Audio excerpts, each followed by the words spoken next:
Ayan, itatanong ko lang sana mga kapatid, no, kung lahat ba ay nabayaran na, no, nung ating honoraria. Kasi ayon sa batas ay dapat within 15 days mabayaran. Ano. Hindi naman kinakailangang i-consume yung buong 15 days na yan. No. Ang commitment naman ng COMELEC, ang naalala ko ay within 10 days daw babayaran nila lahat. No. At ngayong umaga, parang kung di ako nagkakamali, no, doon sa press con or release, no, ni Chairman Garcia, ang sabi niya ay hanggang May 22, that is tomorrow. No? So, that is well within the deadline of 15 days, no?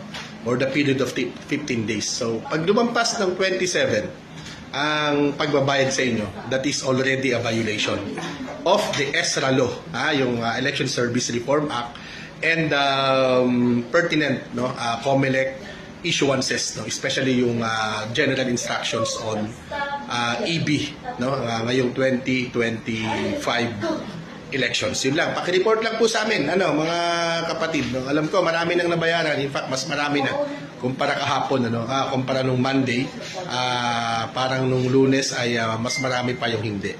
Ngayon mas marami yung nababayaran. Thank you. Good morning.